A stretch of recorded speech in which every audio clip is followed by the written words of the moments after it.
Welcome to episode 44 of AuthentiCity FM. I'm Phil Corrali, here with the always witty, disarmingly charming, and consistently brilliant Mike Sable and Corey Spiegel. And what a summer it's been. We've experienced some crazy weather. There's been excessive wildfire smoke and pretty awful air quality. We had some vacations. There's been a reunion. And even some community controversies mixed in there for good measure, all the stuff that warm weather brings. And through all that, the three of us have spent a lot of time talking about something else: truth and trust, what it takes to build it, how communities and organizations lose it, learning to sit with more than one version of what's real.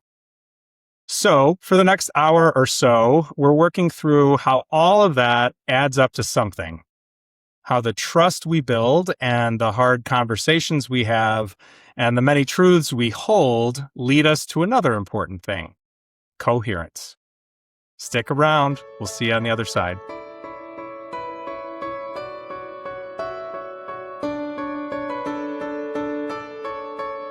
So, a couple of things before we jump into the coherence. There's 2 points I want to make. Corey sent something around today that I'm going to have to read because it's kind of fun. This is episode 44. And in numerology, apparently that is special. It's rare and powerful, not unlike us. And it symbolizes hard work, building secure foundations, and material abundance. So good luck to us as we work through that. The second thing I want to point out is that I am working hard today to have my best Mike Sable blazer impersonation. And so far, nobody's given me a hard time about it, which is surprising. But that's why this bright purple plaid is part of the fabric of this conversation today. So I just want to throw those two things out there as we lead into this important conversation about coherence. How's everybody doing? What's cooking in your brains? All right. So I'm going to go first and say, number one, the reason we're not commenting on the blazer is it looks terrific. If I were to pull something out, it would be garish and atrocious and like unpleasing to the eye. So you disagree. You have style. I have outlandishness. Corey, bail me out of this. Is this where we talk about the bow tie story? Like, is that... Have we told the bow tie story? I don't remember. I don't feel like we have, and I feel like that was an invitation. And since, Phil, you were in the audience, you get to be the one to tell it. So I'm thinking back, this must be Pittsburgh, if memory serves. And we are in the Midwest regional meeting that's taking place at some god-awful early hour on Sunday morning, if memory serves. I want to say 8:30, maybe earlier even than that. And dutifully, as the president of the Illinois City County Management Association, I've arrived early. I am sitting in a seat, eager to see the Midwest regional vice presidents come in and present. Corey walks in because she is now emeritus, and so she's sitting in the front row, and slowly the other three walk in, led by Mike, who that morning has chosen a unique style choice, and that unique style choice is a bow tie. Now, not the kind you clip together, right? The neat and tidy kind, but the kind that you tie, and it wasn't tied well at the outset, and its state of tie got worse as the meeting went by, to the point at which you could almost watch it unravel on its own, and then it just kind of got floppy and weird. I think no one knew what to say. We weren't sure if somebody should raise their hands or something like that, and I don't know that it would have helped. And then Mike ultimately discovered on his own, I don't know if he did something like this, and you realized that it was in a shambles, and then you were trying to play with it and you made it worse. And then we all just acknowledged that it was there. It was a style choice. We're proud of you for making it. We're proud of you for trying, because I would never try, because trying to tie a bow tie is a special art in and of itself. So don't give yourself a hard time. You're an experimenter, in style, Mike. And I think you just got to lean in on that. That's okay. Nobody can wear a pink plaid like you can. Okay, so I appreciate this conversation so much because like tying a real bow tie is a challenge, right? It's not just like a regular tie. There's a little bit of effort that goes into it. And so you do what all of us do, right? You practice. And so when I practice middle of the day. I'm bright, I'm fresh. I had actually never practiced at 7 a.m. after a night of conference partying. And so it was going to be a disaster from the very beginning. And so I own that because that's just how that works. And so we have a presentation that we are delivering in Long Beach. It's going to be terrific. It's going to be Monday, 1:15, prime spot. We want everybody who listens to the podcast, who goes to the conference, to be there to support us. And I'm just going to throw out there, I'm going to be in a bow tie because why not? It's great. This is exciting. It's called the redemption story, to be honest. So let's go. Yeah, it is. And it'll be the middle of the day. So you'll be fresh and awake and in excellent tying fit. So as we say before we film every episode, I say, all right, let's cook. Corey, bail us out. Well, I don't know that I have a bailout, but I do feel like, Phil, this is a lesson for you to understand what Sunday morning decisions look like after a Saturday night, especially on your welcome to the board weekend. Yes. And so if there's any better lead into Coherence, I don't think we could have had a better unplanned one than. Well done. Well done. I've taken copious notes. No bow ties. I've already written that down. So I'm no bow ties with confident. A hangover, I think, is the good life advice. Yes. All right. Phil, you helped with run a show on this one. So I feel like a little steering might be in order. But you talked about truth and trust, which we've talked about this summer, when you were enjoying the 50th state. Mike and I talked about time horizons. We started talking about discernment. But coherence actually is a little bit of a rhyme or an echo back to earlier this year. And it's one of those words that when you start wrestling with it, it kind of grows and evolves with you over time. And I know earlier today, we have a very long text thread about kind of different versions of what coherence means. And so why don't we start with kind of where you planted the flag as you were preparing this episode?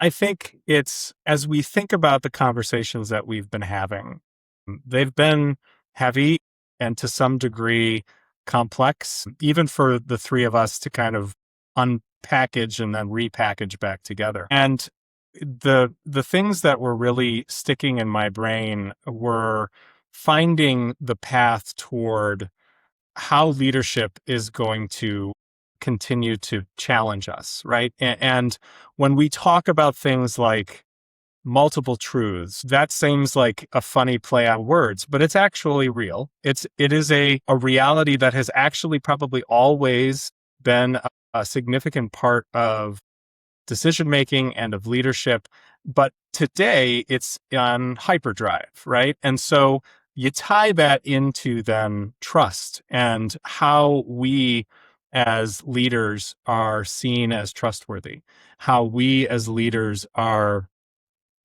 given the benefit of the doubt or not, and how what we hear and how we engage with what we hear helps us to understand what the community is looking for or needs, or at least seek to understand.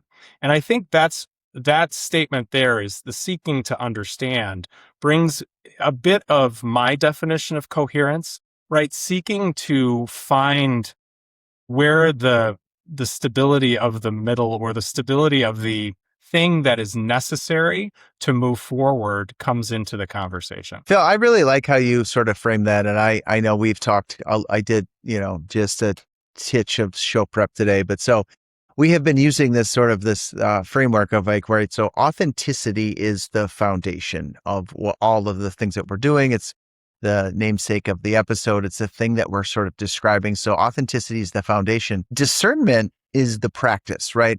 It's the wrestling with what's going on. It's this just trying to understand. It's the choice. It's the active piece. And so that is the practice, right? So discernment is the practice. Coherence ideally is the outcome, right? We have made sense of what is going on. We have a strong foundation. We've made sense of what's going on. And so that is coherence is somewhat of the outcome of what we're after. And then lastly, then it requires us to display some leadership. And so the expression of all of this is in how we lead. And so I've got this, right? Authenticity is the foundation, discernment is the practice, coherence is the outcome, and leadership is the expression. And if we can do those four things really well, we can transform our communities, transform our organizations. Each of them individually is really hard. Getting all four of them right is significantly harder. But I think one of the joys of this podcast is it's almost like sort of real-time testing of what's happening and what's real and what's not real. And so we've wrestled with important, meaty, kind of heavy topics because that's all that's left. I mean, the easy stuff is for other people and for other podcasts. And so I like that we're wrestling with big stuff. I'm not shy about saying it. I'm not shy about sort of living it. So, I mean, I think this is where the good stuff happens. And I'm glad that we have this platform, the venue to do that. So that's kind of where I'm at. Yeah, I want to take coherence a little further. And so I think in pictures a lot. And when I think of coherence, I view it almost as a thread that gets pulled through like a quilt or, if you're knitting a blanket, like this thread that connects things. And maybe it's not always straight, but it's the thing that connects the path. And when I think about it individually, and I know we had the bots go back. It started in our nomenclature early this year. How I viewed coherence then and how I view it today have evolved a little bit because the world has changed so much. And I think one of the important aspects of trying to find coherence, both personally and professionally, is that it gives you this thing to hold on to. Your sense of meaning, your sense of identity, your sense of purpose, all of those things that when everything around us is shaking, it gives you that thing to come back to. And Phil, you talked about the weather. We've gone from miserably hot to the storm chasers being present. And so we're filming on July 29th. This weekend, I was in northern Wisconsin for my class reunion, which we can talk about later. But yesterday afternoon, I'm at home watching the community and the actual highway I've driven hundreds, if not thousands of times in my life get completely destroyed during the middle of the day. And, to all the folks in Menasha and the Fox Valley area, our thoughts are with you. Recovering from Mother Nature's wrath is no easy feat. But to just watch that and to watch people come together, that to me is an act of coherence that at its worst moment, the community became a capital C community. And the people volunteering, I got a message from a classmate doing deliveries in the area today and how devastating it was. And so when I think about coherence, it's the thread that holds everything in place when the external factors that you do not control try to rip it all apart. Well, and so, right, as I've used the word coherence in various different ways throughout my life, it really kind of ties back for me into this sense of clarity, right? Coherence brings clarity. And I think clarity is often easy to find when we have a unified need, right? In that circumstance that you just talked through, Corey, in a weather emergency where there is no time to second guess each other, you need to rely on the various arms of emergency services to support one another. You come together and you do it, right? And so you have that very tangible clarity of purpose and reason and why, right? There is no question. I think the complexity of finding clarity in those moments that are not like that, in those community conversations that clearly go one side to the other, and my opinion is right and your opinion is wrong, my truth is right, your truth is wrong, that is where that coherence is very hard to find. It's very difficult to seek out. And I think about it in the context of what you said long ago, Corey, about the pogo ball, right? If you're standing on that thing, you're going to fall over. I know I would. I've said that before. I'm very bad at those things. It's a ball, which means I'm bad at it. Any ball sport, I struggle. But what you also know is that, in a storm, you're not standing still, right? You have that clarity of purpose. You got to keep moving. You got to get stuff done. You got to solve the problems. When you're standing on the pogo ball in the midst of this back and forth, you have to have that same perspective of constantly moving. Otherwise, you're going to tip over. You have to keep your center of gravity. So what's the center of gravity when we talk about it in this context, right? Where there are so many inputs. Are we the center of gravity? Is it others? How do we view that in order to get to that clarity that we know we need? That's a really great way to phrase that question. The way you kind of described it, I had a conversation in my own organization today. We were interviewing people who were considering promotional opportunities in the fire service. And one of the things that we had talked about is like, hey, when you're interviewing, one of the things that we as a hiring panel look for is alignment with our organizational pillars, our organizational values, the work that we're doing. And I said, so when you get an interview question about a culture that supports and empowers people, you better have a pretty damn good answer about how you do that, even at maybe not an authority level, but as a right frontline firefighter. Like if you can't articulate how you are in alignment, how there is coherence with the direction of the organization, you're going to go to the bottom of the list. And so I was a little bit frontal about it when talking to him today, but it's something interesting you said. So, and I'm going to tie that sort of this piece around alignment with when you have alignment with your coworkers, with your team, with your organization, with what's going on, there's a deep level of trust. And that kind of goes back to our conversation with Booker. So Booker Hodges was our guest last week. If you haven't heard it, go back, listen to it. He talks a lot about trust and respect, and it's essential ingredient in organizations. So you've got alignment, you have trust. It gets into a little bit about like this presilience thing that we've been talking about and we'll talk about in Long Beach. I think those things are related. And the last thing I was going to say is part of that effort, as you described it, Phil, is like, it is this intention of I'm going to build my resilience so we can have trusted relationships, so we can be in alignment, so we can do incredible things. And I think there's maybe that's that thread, and I don't want to use Corey's line, but I'm going to use Corey's line. Like that's maybe that thread of coherence that is what we're trying to describe is I do think at some level, all of these things do layer, and like it's incumbent on city managers and leaders of organizations to step back and see the thread and then mend it or build it or thread it differently where it makes sense, because that's ultimately what we are responsible for, because our communities are going to expect it. So I want to use a question you sent, Phil, to kind of add flavor to this.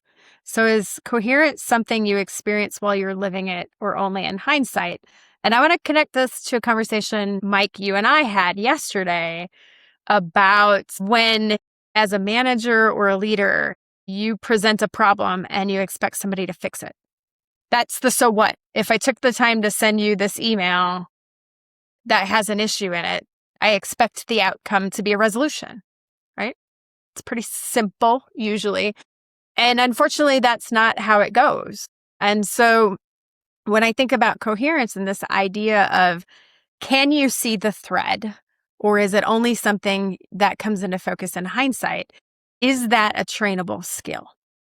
So the idea that if I send an email to a handful of employees identifying this issue, I don't want to hear who is not mine. I just want the problem solved. And is part of that a skill set of experience the same way that being able to see the thread, being able to know what coherence looks like as a leader, is that a learned skill? I don't know the answer to this question, but I will try to put some structure around it. I think It depends is probably the answer that I want to give. And that's a really crappy answer. But there are things that come naturally to certain leaders. I think I have seen this. Discernment is something that successful leaders seem to be able to capitalize on quite quickly. They can discern the issue, they can discern the politics, they can discern the emotion in the space and use that information. That is not easy to train, but it is something that can be pointed out, right? And I've had this conversation with a few folks over the years in my organization where they have said, how did you see that? Where did you learn to look for that? And I said, I didn't really, but I did learn how to recognize it. And I think that's part of what is learnable. I think people are able to discern. I do think people have the ability to come to coherent conclusions, but you have to know how to pick things up and say, this matters, right? Going back to that multiple truths conversation that we've been having, how do you pick the right one? Right? What is the right truth? Maybe there are 50. How do you rank them? And how do you use that information? And I'll tell you, I think part of the way you do it is through repetition and through the dialogue with your team about why. Hopefully I'm not going to steal your word, but I think it's curiosity. And what flashed into my head as you were talking about this, Phil, so it's heavy campaign season in Iowa. But, the governor, the Senate seats, there's some pretty big contested seats open. And so I'm watching the battle of the parties happen every day on YouTube and on social media and everywhere. And they say the same things, often filled with visceral. And I'm like, which version's true? Because there's got to be some truth. I understand politics. I understand campaigning, posturing, all the jazz. And so I've looked at every one of those ads where I'm like, I wonder where the truth, not the posturing, where the truth of that lives. And I say that because I have like 4 more months of it, a solid 3 months of it to live through. But that's what I think about both discernment, but really coherence is only through curiosity. The idea that when we decide we have all the answers, we quit asking the questions. And when we quit asking the questions, we quit sharpening the skill. So I'm going to answer that slightly differently. And I had a real world situation sort of today. And I this is so funny, like, right, these things just sort of happen and then like all of a sudden the spark hits. And so I do think you can teach that skill of this kind of thing. And so the kind of the real world example. So I was giving some coaching feedback to somebody in our organization today. And one of the things is, like I said, what I think you would help you going forward is some global awareness, right? Not only knowing what your function is and your team's function is, but also how that function helps and impacts maybe these 6 other things. And so, Corey, you called it curiosity, right? I called it global awareness. It's probably the same thing. The other thing that I found sort of interesting was, like, there's a moment of vulnerability. Like, I had to give some like actual direct, meaningful feedback to somebody today, say, like, I want you to be better, and I notice you do this thing, and here's a way to do it differently next time. And so there is a level of risk that comes into saying, look, I'm going to tell you something that's maybe slightly uncomfortable, but it comes from a place of care and concern and wanting you to be better. Because I think in a lot of ways, there's a lack of caring about what the outcomes are. And so, as you guys know, I'm very reasonably intense in most things that I do. And so, like, I'm going to tell you that this didn't land well, or in the case that Corey said. So my real world example is a resident complained about something. I sent it to 2 people who I thought could handle it. One of the responses back was, well, it's not me. And that was the end of the response. And I quite frankly, I was disappointed and said, I'm going to call out a bad behavior because this is not acceptable in the moment. And we have a higher standard. And so I'm going to talk about the standard. I'm going to talk about how it didn't match the standard. And then here's what I expect going forward. Nobody's getting fired. Nobody's getting yelled at. But I'm going to point out that this is not what we're after, because if we're going to be here, you got to be here. And if you're going to be here, then you're going to have, it's a different conversation. So like, let's be honest about what we're trying to accomplish and be clear about alignment with where we're headed. So I'd love to talk a little bit more about that situation, not necessarily that particular one, but that concept, because it's something that I'm hearing from colleagues of mine. It's something that I've seen in my own organization. This kind of, you said it well, not really caring what the outcome is. It's not my thing. Why do I care? If the police department screws something up and I'm in public works, I guess that makes me look better, or it makes us all look worse. And I think what I have just kind of started to see, and maybe this, Corey, ties into this question, is being pelted with a lot of information, perhaps information that you're not sure is of significance or not, and having to come up with whether or not that thing that just came to me is actually my problem, is a function of overload. It's a function of overwhelm. And it's probably a function of the fact that, as we're seeing in a lot of organizations, we're not doing a great job of supporting one another. We're not doing a great job of doing that outreach. Mike, I think your coaching moment is exactly what has to happen, and infrequently does, probably because it's hard, right? And we've talked about tough conversations here many times. I would say we're probably better at the tough conversation with the resident group, or with the elected official, or with somebody who's a constituent in our communities, than we are with the person who's sitting down the hallway. And what does that mean for our organization's abilities to actually move the ball down the field? Because if it's nobody's problem, or if nobody cares how it resolves because it's not my thing, how are we accomplishing the mission? How are we getting the services delivered, not just good enough, but in the best way possible, so that we can do other things too? And I think it's just worth pointing out that that's an area of struggle that is not just present in your organization or in mine, but in nearly all that I know of at this point. And I think it's hard in the context of coherence to actually get to a coherent framework of this is what we're going to do, because it's not the strategic plan, and it's not the mission statement, and it's not the values statement, because all of that is white noise in the midst of, I don't know that this is even important. So I want to tackle two things. One, the hard conversation. So nobody remembers the details of the great review they got. They remember it was a great review, maybe a great race. I remember the details of the not so great review I once got earlier in my career, because my supervisor at the time had the hard conversation with me.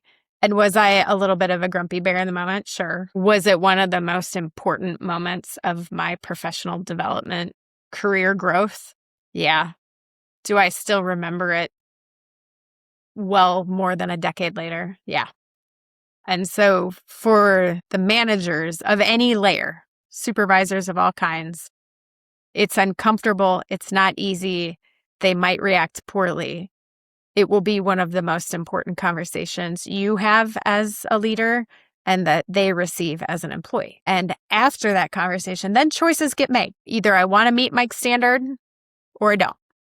I think that's really interesting, because like in my sort of real world example of like giving sort of constructive feedback, it is because we have really high expectations for quality service delivery, but it's also because like I believe that person can be and should be better. And so it comes from a place of like, not only do we need you to be better, I believe you can be, and here's some feedback that will help you get there. And I that's one of those things that there's two parts. So it is a sign of respect, to go back to Booker's term, right? I respect you as a professional. Here is a way that I think you can be a stellar example in the community and the organization to get better. It's also an indicator of what's important to me as the leader of the organization. So we talk about leadership a lot and so organizations start to embody the values of the leader. And so the more that I can articulate what's important to me, the more alignment, the more coherence the organization has with the direction we're headed.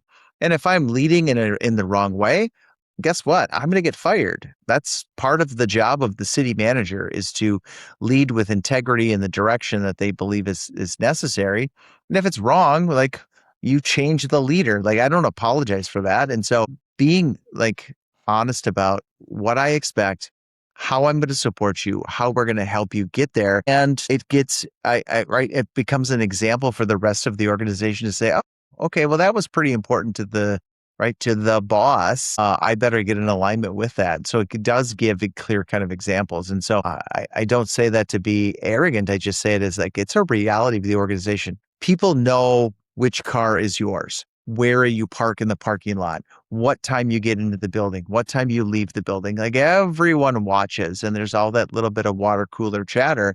And so if you're leading something, know you're going to be extra eyes are going to be on you, and then know that, and then also then just be good at it. So I've been pretty forceful lately in my own organization about setting high standards, holding people accountable to it. And so maybe it's full moon, maybe it's some sort of planet in retrograde, but yeah, it's been personal to me, and also super important to be really clear, and because clear is kind.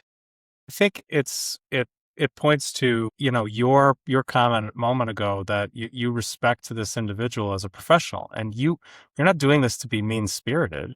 You're doing this because you actually also, by the way, have curiosity. You're seeking to understand in this dialogue what's going on. Like, why aren't you seeing this? Why am I seeing it and you're not? What are we missing here, right? What tools or skills are absent for you to be able to meet these expectations? Because they're not new. The expectations have been there. You've said it, somewhat disparagingly of yourself, but you set high standards, and that's not something that you hide, right? So it's clear, right? It's out there. Everybody should know. But I think that's the piece of it also. It's that curiosity. And I do think that is the most successful leaders. The one, and I'm not just talking about managers by any stretch of the imagination. I'm talking about anyone who's a leader in any structure, organization, whatever, are the curious ones. They're the ones who are asking the questions, seeking more information so that they can better understand what's going on around them, so that the resources that are at their disposal are moving in the direction that they need to go. And the moment that curiosity abates, there's a humility factor there. I think when the curiosity abates, so too does the humility. I don't need to know that anymore. I know it all. I got it. You don't. And I'm not even going to tell you anymore because I know everything. So what more could you give me in terms of my own understanding? And I think that is a risk. I have seen it happen with managers. I've seen it happen with supervisors who have done their job very well. My dad was one of my local government heroes. I saw it in the last 3 or 4 years of his career where he just was like, I'm not going to do that anymore. And I saw his satisfaction in his job dip. Even though I was just in high school at the time, I could see it very clearly that loss of curiosity took away, or the growth in arrogance or ego, if you will, took away some of that joy that he had in his work. And I think that's so important as we talk about these times where we're trying to put the pieces together, standing on this pogo ball, constantly, shifting our weight and stiffening our core so that we're solid in that center of gravity. You're not going to do that if it sucks. You're going to do that because you find joy in it. You find some value, some positive response that comes from that. And so the journey to coherence requires that. It requires finding the joy in even the mundane or even the frustrating, because it's out there. It just gets harder to find sometimes. So I'm going to hop on the pogo ball and hop a few spots over, but I want to bring back your drive-by comments about white noise. Because as I reflect on my own journey with Coherence over the past year, part of my experience with kind of recentering and becoming very clear about what purpose and optimism and hope and the future look like to me, the white noise, the wide noise is one thing I've become very selective about. And, we've talked about social media quite a bit. The media is evolving. YouTube as an experience is fundamentally different. When we think about the future of leadership, and I want to hearken a little bit to the horizons we talked about in our episode, Mike. When we think about the event horizon today, it's so very noisy, right? Like my example today is political ads. They're going to be here for another 3 months. I know that. That's probably going to fundamentally change how I engage with social media and YouTube again, because I just don't want to see it. I don't want the hate. I don't want the vitriol. I just don't want to engage in that. That's not the energy I want in my life.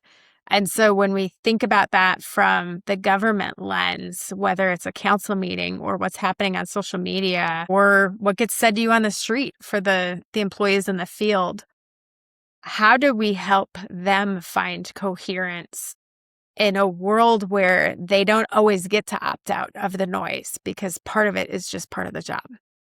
This is the point of the podcast where I say, Phil. You unmuted first, so my assumption there is you are ready to go.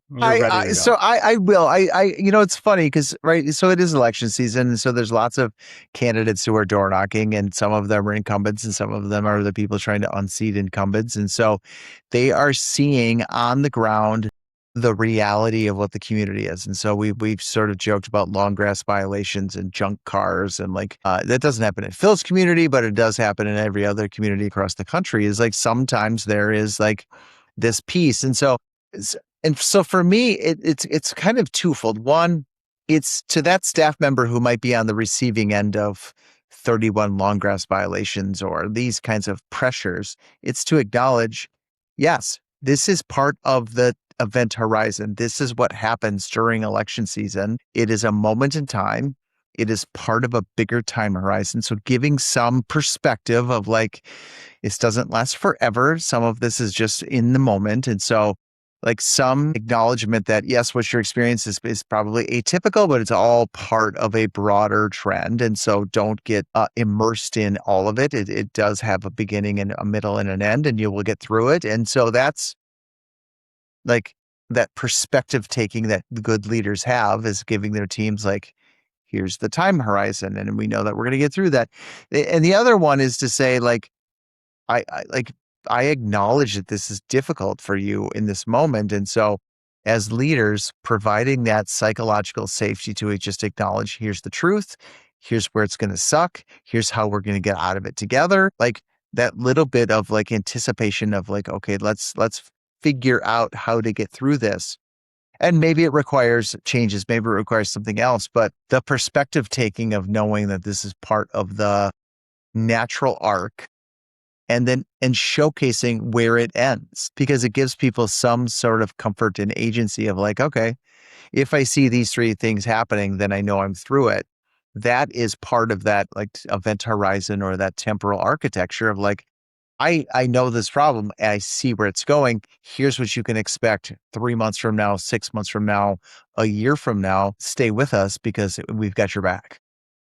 So I don't know if this is an answer to this line of conversation or not, but I think also it's helping people to discern good faith versus bad faith, because there's a lot of both. And, I think about it in the context, I have to also remind myself of this in the context of something controversial, is that many times both sides that are approaching the situation, whatever it may be, if housing policies, AI data centers, water policies, I think in a lot of cases, not all of them, but in a lot of cases, people are approaching these concerns with good faith reasons why they are concerned. And it is almost always feeling a bit like it's an us versus them. It doesn't matter which side you're on. You could be the us or the them, but it feels like that a lot. And I think as we talk about it with our staff, part of the struggle is trying to stay out of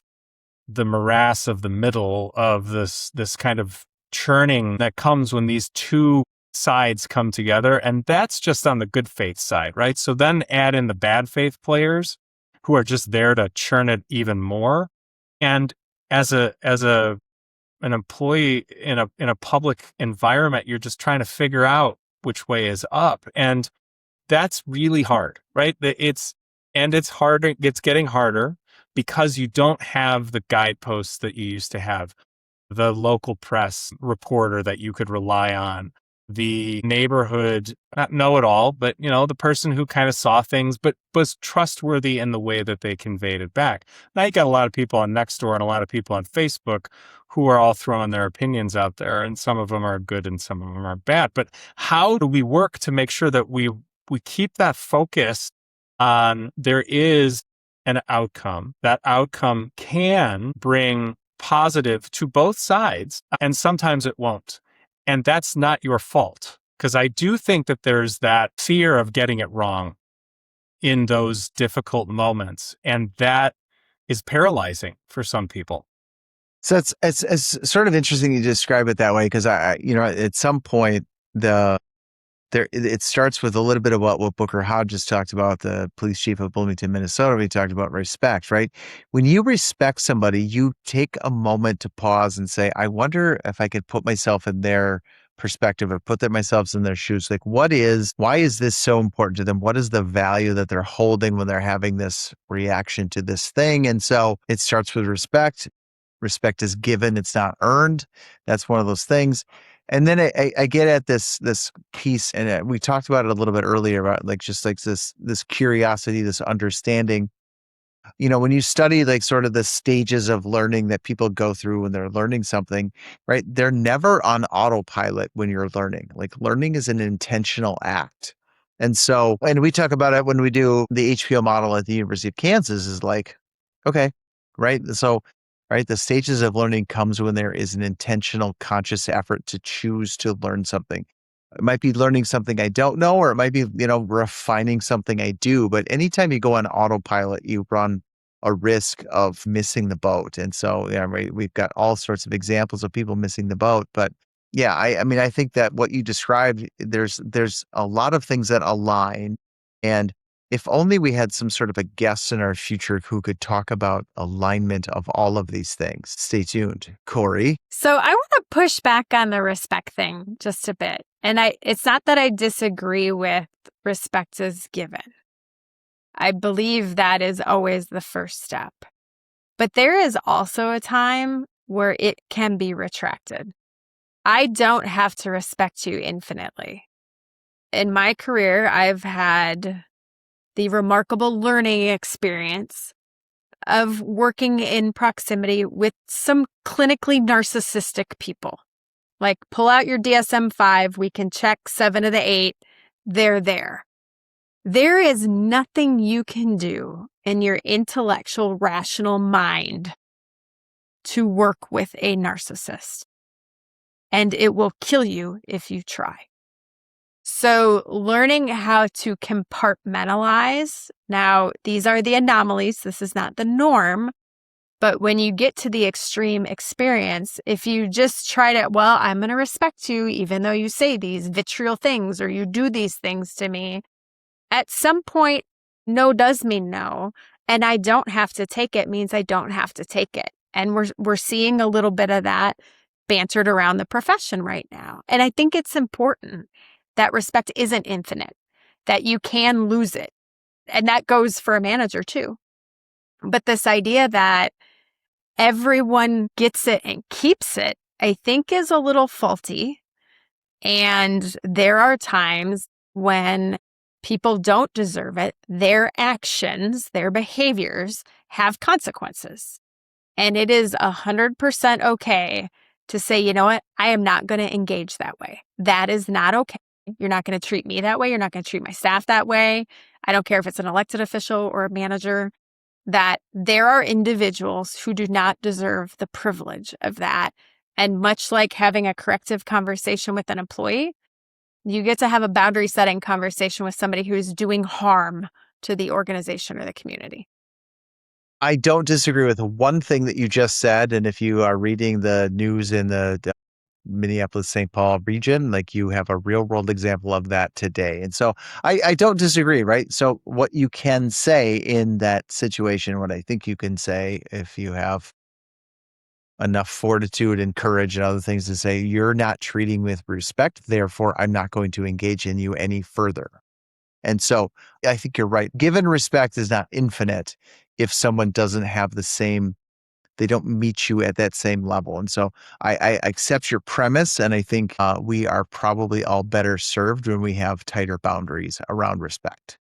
So I want to pull at Coherence in a little different direction now. As you've both been talking and a couple things that have happened over the past few days, I got to thinking about, and for me, coherence and discernment are like twins. They operate as siblings. And I wonder if part of our challenge around these topics right now is that everything's a headline, everything's a social media comment. Remember when Twitter first came out and it was, 140 characters, and that became like a testament to how quippy you could be or how clever. And fast forward a decade or whatever it's been, when's the last time you read beyond a headline? And that's assuming like the newspaper's still a thing where you're at. I wonder if our ability to be curious has been something we've been trained out of by the technology we consume. I read something the other day that said that 16% of adults read a book last year. Something like that. The number's wrong, but it's low. It's in the teens. And I think your point is important in the context of something like that, because I think that's a measure of curiosity. That's a measure of, it's a measure of a lot of things. It's a measure of free time. It's a measure of priorities. It's a measure of, what folks have the ability to do or choose to do. But I think a lot of the time that people choose not to do it is because we have trained ourselves to seek out the fastest dopamine rush from the smallest amount of information possible.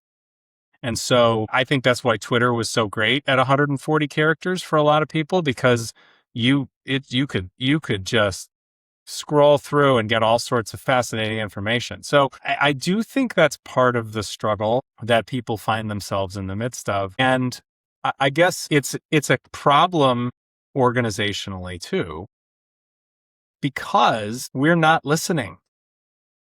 And I think it goes into that space, like when somebody is giving us more information than just a small amount, we may not have the ability, or our brains may not have the ability to pay attention, because we've trained ourselves out of the ability to thoughtfully listen and to bring curiosity to the table. And, I think about that in the context of presentations, online training. Some people are great at online training.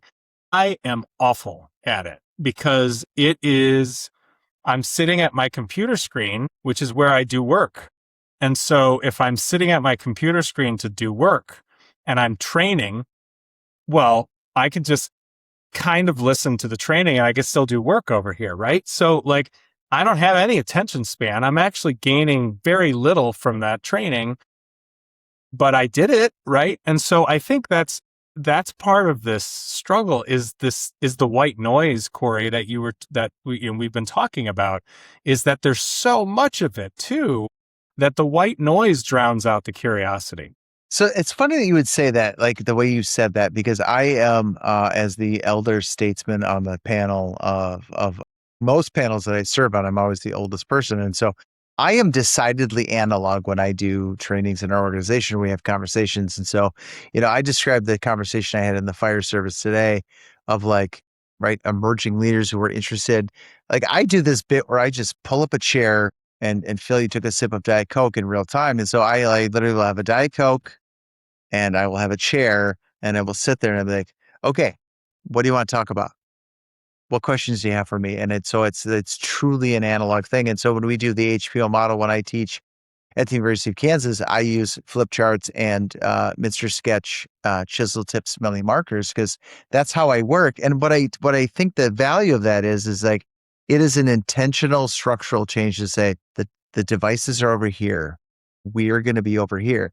And I say all of that thing, so I'm going to tell a story about my son. So my son went on a church mission trip, like hence the shirt. 79 kids from the Minneapolis-St. Paul area decided, they went on a mission trip to go do acts of service, and they were in rural West Virginia. And no kid was allowed to bring a device. No cell phone, no nothing. Just yourselves and each other. And so for 10 days, they get to immerse themselves in the world. And every one of those kids had the best summer of their lives because they were together and they couldn't get lost in the thing. They had to go deep. They had to have these conversations. They had to be together. And so I think the lesson of that is that in our organizations, you have to structure intentional time to do deep thinking, to do deep learning, to do deep team building, and get out of the distraction. And if you want to be successful at it, you just declare it as the thing. You decide we're going to go deeper in this. And so that is for me, I think, like a real lesson. And so, and these kids came back like literally transformed. I mean, they just came back with deeper friendships and deeper connection to the world. And guess what? Sometimes we can just decide to do things differently. And that's my invitation for managers and organizations is just like, okay, we're going to decide to get out of the 140 character conversation and do a deep dive, get the devices away and get back to intentional thinking about who we are, who we want to be and where we're going. Mike, I think one of the things that you just said that also I think is so important is that FaceTime, right? The time that's spent, and sometimes the time is going to be longer because you can be intentional about it. But I think even short amounts of time, of curiosity, of willingness to hear what's going on in their space, becomes so important. You told that story last time of you'd walk to Booker's office from your office regularly. And along the way, my sense is it wasn't a point A to point B. It was a point A, D, F, all the way bouncing like a pinball through the organization, right? And you had the opportunity to engage with folks. And I think that piece of leadership is so frequently lost in the 140 character structure. I had the benefit yesterday of an amazing HR team coming up with a really good idea of me walking around and giving people ice cream in my organization. And we called it the Jolly Corrali Trolley, which that brought joy to me that somebody came up with that moniker. And I'll tell you, it was booked out on my calendar a month ago to make sure I didn't double book myself. And we had some really bad storms on Monday that blew through, and the team was tired and overwhelmed by a lot of angry phone calls and people frustrated that the power was out and flooding and all those things, right? And it just so happened that Tuesday was the day for the Jolly Corrali Trolley, and it was the day after this big storm, and everybody was tired. And I think a lot of people thought that was why I was doing it. But man, I tell you, you walk into a public works garage and you say, hey, I got literally a cooler full of ice cream. What do you want? What kind do you want? The faces that lit up because they didn't expect it. It was out of the blue to them, and they had been going through some stuff and they were working hard and they were tired.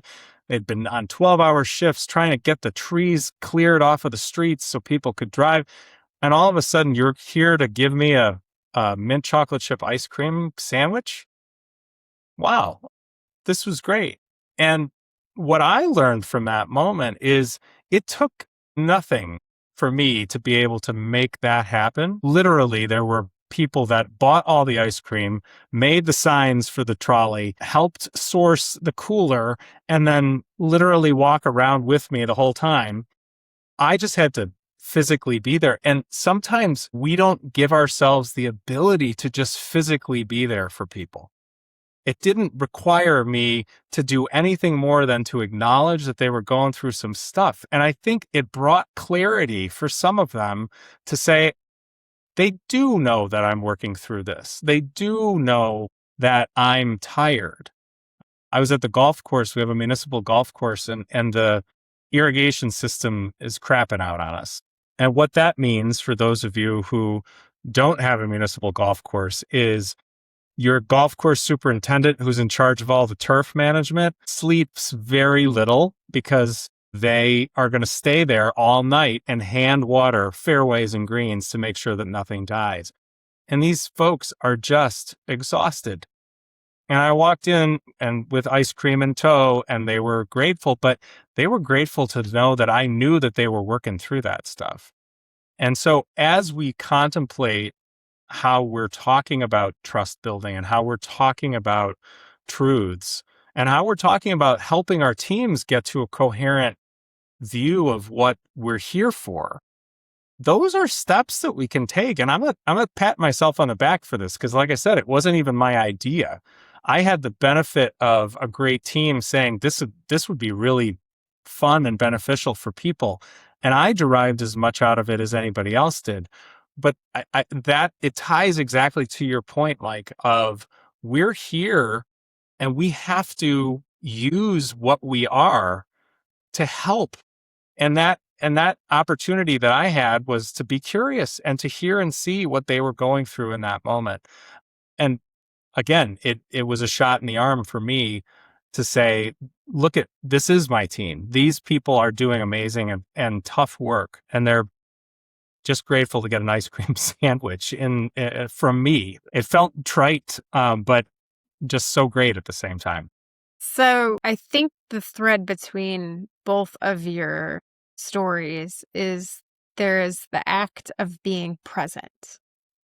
And somewhere along the way, with 140 characters and all of the white noise and whatever version of truth we're operating under, we've chosen, and I think it is a choice, not to slow down, not to have the real conversations. And I had plenty of time in the car this weekend to think about it. So I drove home to my hometown for my 30th class reunion. And I haven't seen some of the kids I went to school with for 30 years. I graduated, I went to college, and off I went to life.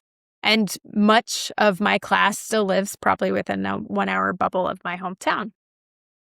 And because of social media, I knew what was going on in almost all of their lives. But the conversations you have when you sit down together and share a meal or are standing at a bar top table are that I knew one of my classmates' father had recently passed. I didn't know they were the primary caretaker for the last 6 months, or how their family dynamic changed, who became closer, who severed, who didn't want the responsibility. All of those things only came through a conversation, through time. And some people post all of it on social media. For most people, social media is the highlight reels. It's the headline. And that's enough. And so I think if we can leave not only leaders, not only people in government, but for the good of humanity, for the good of the future that our children are going to grow up into, the idea of slowing down and having meaningful conversations beyond just the headline and to understand people, we will build better communities and a better future if we make that little investment, because the time with people, understanding each other, finding meaning is what actually matters. I think there's a direct link to what we've been talking about with respect to coherence, to trust, in terms of trust building and maintaining trust, right? As we seek to find the coherent path, the clarity that comes with that, there is a recipient of that too, right? And it's our organizations, it is our communities, it's our boards, it is any constituency that has the benefit of your work to find that coherent framework, your work to seek to better understand. And that will, perhaps not as much as we'd like, but that will lead to trust being reinforced and growing among those who deserve to trust that what we're doing is valuable and important for their quality of life. And I want to just do a little bit of a teaser on that vein, because in our next episode, episode 45, we're going to be talking a bit about building trust. And I'm going to read a quote from the individual who we're going to welcome to the podcast next time. And that is, trust becomes the working capital of the innovation necessary to deal with these multi-sector, multidisciplinary, very difficult problems. We've been talking about some stuff, right? We've been talking about problems. We've been talking about how to come to better solutions that are going to meet the needs of our communities. And I'm super excited that next time on this podcast, episode 45, we're going to welcome Bob O'Neill, who is the author of that quote. Bob is the former CEO, executive director of the International City County Management Association. He is a giant in the profession, a hero to all of us, and to many of you out there in listener land. It's going to be a fascinating and wide-ranging conversation that's going to tie into all of these things that we've been talking about. And I think give us, hopefully, some actually quite tangible tools to really think about and talk through together. So it's going to be an exciting episode. So Phil, I want to say thank you for getting and coordinating Bob O'Neill. Bob O'Neill is, he is an icon in the profession. We all have had, if you've been in this profession for a long enough time, you have a Bob O'Neill story, and it's great. And so he is great. And I always appreciate when leadership of ICMA connects with members in meaningful ways.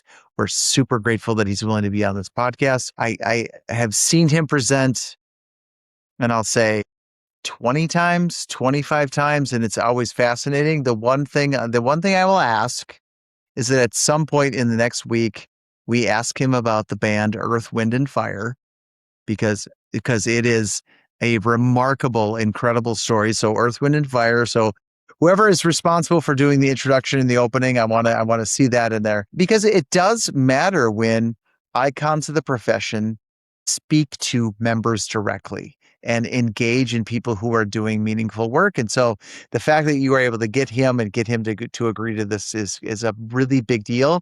And I do think one of the benefits of having somebody like Bob O'Neill is coherence exudes out of his pores.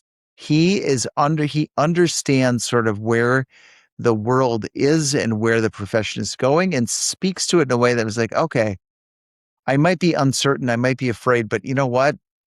I'm confident that that guy knows what's going on and can give me some clarity. And so I'm really looking forward to a conversation. We will probably talk about respect. We will probably talk about trust. We will probably talk about any number of things. Hopefully Earth, Wind, and Fire and a barefoot spouse is part of that conversation. Stay tuned.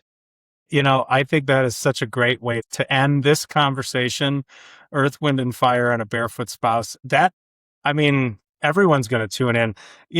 I will just say, Bob was very gracious and apparently is a fan of the podcast, which is flattering beyond flattering, that he spends time listening to the three of us and our really amazing guests talk about this stuff. But I've had the benefit of seeing him present at the last Local Government Reimagined conference in Philadelphia, as well as down in Tampa. And this is the core of what he is continuing to study and continuing to speak about, right? Building trust, the growing incivility, how the professional management field can actually be a bulwark toward making things better in those arenas. And he is inspirational in the way that he talks about it. So I think we're going to have a great wide-ranging conversation. We're very excited. We are, just as another little bit of a preview, going to take a little bit of a summer hiatus after Bob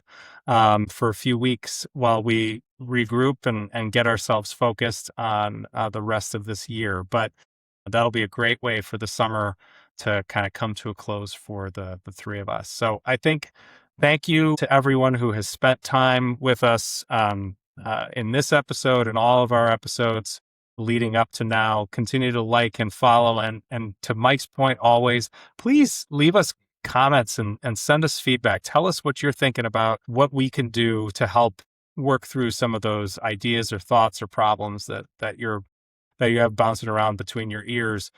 We look forward to engaging some more, and we'll catch you next time.